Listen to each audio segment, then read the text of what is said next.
Hello friends, welcome to Bismi சமையல். இன்றைக்கி நம்மளோட வீடியோவில் முஸ்லீம் ஸ்டைலில் தக்காளி சாதம் எப்படி செய்கிறதுன்ற வீடியோ தான் பார்க்க போகிறோம். இந்த ரெசிப்பியை நான் இன்றைக்கி ரொம்ப ஈஸியாக செய்கிற மாதிரி ப்ரெஷர் குக்கரில் தான் செஞ்சு காட்டியிருக்கேன். நல்ல ஒரு ரிச்சான டேஸ்ட்டில் ஒரு சூப்பரான தக்காளி சாதம் எப்படி செய்கிறது நம்ம இப்போ பார்க்கலாம். நான் இன்றைக்கி 2 கப் அளவுக்கு அரிசி எடுத்திருக்கேன். இந்த அரிசியை நல்லா கழுவிட்டு மறுபடியும் தண்ணி ஊற்றி 20 நிமிஷத்துக்கு ஊற வச்சிடலாம். நான் இன்றைக்கி பாஸ்மதி அரிசி தான் எடுத்திருக்கேன். இப்போ ஒரு ப்ரெஷர் குக்கர் வச்சுருக்கேன். குக்கர் நல்லா சூடானதும் அதில் 1 டேபிள் ஸ்பூன் அளவுக்கு நெய் சேர்த்துக்கிறேன். கூடவே 4 டேபிள் ஸ்பூன் அளவுக்கு எண்ணெய் சேர்த்துக்கிறேன். எண்ணெய் நெய் ரெண்டுமே நல்லா சூடானதுக்கப்புறமா இதில் இந்த சைஸில் ஒரு பட்டை, 2 கிராம்பு, 2 ஏலக்காய், கூடவே ஒரு பிரியாணி இலை சேர்த்துக்கலாம். இது எல்லாமே எண்ணெயில் நல்லா பொரியணும். அப்போ தான் நல்ல வாசனை வரும். நம்ம சேர்த்த ஏலக்காய், பட்டை, கிராம்பு எல்லாமே நல்லா பொரிஞ்சதுக்கப்புறமா இதில் நான் 2 பெரிய வெங்காயம் எடுத்து இந்த மாதிரி நீல வாக்கில் கட் பண்ணி வச்சுருக்கேன். இதை உள்ளே சேர்த்துக்கிறேன். இந்த வெங்காயத்தை நம்ம இப்போது நல்லா வதக்கிக்கலாம். இது நல்லா வதங்கினா தான் நம்ம தக்காளி சாதம் நல்ல டேஸ்ட்டாக இருக்கும். இப்போ பார்த்திங்கன்னா இந்த அளவுக்கு நல்ல கோல்டன் ப்ரௌனாக வதங்கிருச்சு. இப்போ இதோட நான் 2 டீஸ்பூன் அளவுக்கு இஞ்சி பூண்டு விழுது சேர்த்துக்கிறேன். கூடவே காரத்துக்காக 2 பச்சை மிளகாய் சேர்த்துக்கிறேன். இது எல்லாத்தையும் இப்போ நல்லா வதக்கிக்கலாம். உங்களுக்கு காரம் அதிகமாக வேணும்னா நீங்கள் கூட 2 பச்சை மிளகாய் சேர்த்துக்கங்க, கரெக்டாக இருக்கும். எனக்கு காரம் அதிகமாக வேணான்றதுனால நான் 2 தான் சேர்த்துருக்கேன். இஞ்சி பூண்டு விழுதில் இருக்க பச்சை வாசனை நல்லா போயிட்டு சைடில் இந்த மாதிரி எண்ணெய் பிரிஞ்சு வந்திருக்கு பாருங்கள். இந்த மாதிரி வதக்கிக்கணும். நான் இன்றைக்கி 4 தக்காளி எடுத்து இந்த மாதிரி கட் பண்ணி வச்சுருக்கேன். இதை உள்ளே சேர்த்துக்கிறேன்.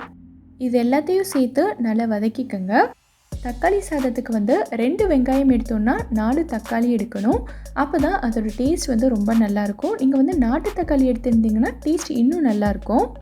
இந்த தக்காளி நல்லா மேஷ் ஆகணும். அதோட தோல் எல்லாம் பிரிஞ்சு வரணும். அது வரைக்கும் இதை நம்ம வதக்கிக்கலாம். இப்போ பார்த்தீங்கன்னா தக்காளி எல்லாமே இந்த அளவுக்கு நல்ல சாஃப்டாக வதங்கியிருக்கு பாருங்கள். இந்த ஸ்டேஜில் நான் 1 கைப்பிடி அளவுக்கு மல்லி இலை கட் பண்ணி வச்சுருக்கேன். இதை சேர்த்துக்கிறேன். கூடவே 1 கைப்பிடி அளவுக்கு புதினா சேர்த்துக்கிறேன். சேர்த்துட்டு இதையும் நல்லா வதக்கிக்கலாம். இப்போ பார்த்தீங்கன்னா நம்ம சேர்த்த பொருட்கள் எல்லாமே இந்த அளவுக்கு நல்லா வதங்கி வந்துருச்சு. இந்த ஸ்டேஜில் நம்ம மசாலா பொருட்கள்லாம் சேர்த்துக்கலாம். 1/4 டீஸ்பூன் அளவுக்கு மஞ்சள் தூள், கூடவே 1 டீஸ்பூன் அளவுக்கு மிளகாய்த்தூள் சேர்த்துக்கிறேன். அப்புறம் 1/2 டீஸ்பூன் அளவுக்கு கரம் மசாலா. இது எல்லாத்தையும் சேர்த்துட்டு ஒரு தடவை நல்லா கலந்து விட்டுக்கலாம். நான் இன்றைக்கி காஷ்மீரி மிளகாய்த்தூள் தான் சேர்த்துருக்கேன். இது அவ்வளோவா காரம் இருக்காது, பட் கலர் ரொம்ப சூப்பராக இருக்கும். இதை நம்ம எண்ணெயில் சேர்த்து வதக்கும் போது தக்காளி சாதத்துக்கு நல்ல கலர் கிடைக்கும். இப்போ பார்த்திங்கன்னா எல்லாத்தையுமே இந்தளவுக்கு நல்லா வதக்கியாச்சு. இந்த ஸ்டேஜில் நம்ம தண்ணி சேர்த்துக்கலாம். தண்ணி 1க்கு 1.5 ரேஷியோவில் சேர்த்துக்கோங்க.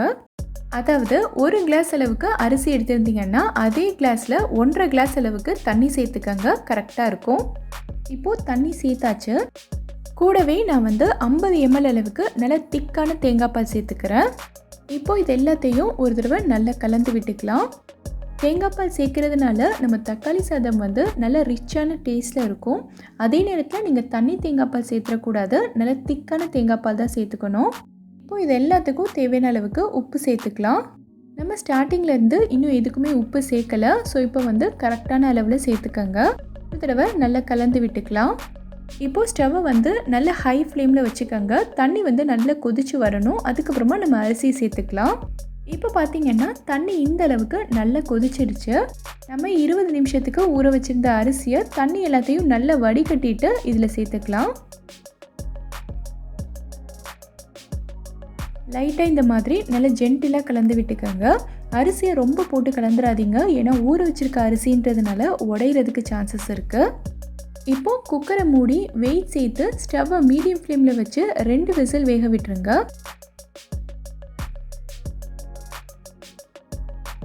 குக்கரில் இருக்க ப்ரெஷர் எல்லாம் நல்லா ரிலீஸ் ஆனதுக்கப்புறமா நம்ம ஓப்பன் பண்ணி பார்க்கலாம். இப்போ பார்த்திங்கன்னா நம்மளோட தக்காளி சாதம் ரொம்ப சூப்பராக வந்திருக்கு. இந்த சூப்பரான சிம்பிளான ரெசிபியை நீங்களும் ட்ரை பண்ணி பாருங்கள். ட்ரை பண்ணிவிட்டு எப்படி வந்ததுங்கிறத கீழே இருக்கக்கூடிய கமெண்ட் பாக்ஸில் எனக்கு சொல்லுங்கள். இந்த வீடியோ பிடிச்சிருந்தா லைக் பண்ணுங்கள். உங்கள் ஃப்ரெண்ட்ஸ், உங்கள் ஃபேமிலி மெம்பர்ஸ் கூட இந்த வீடியோவை ஷேர் பண்ணுங்கள். மறக்காமல் நம்ம பிஸ்மி சமையலுக்கு சப்ஸ்கிரைப் பண்ணிவிட்டு பக்கத்தில் இருக்கக்கூடிய பெல் ஐக்கானையும் கிளிக் பண்ணி அதில் ஆல்ங்கிற ஆப்ஷனையும் செலக்ட் பண்ணுங்கள். தேங்க்யூ.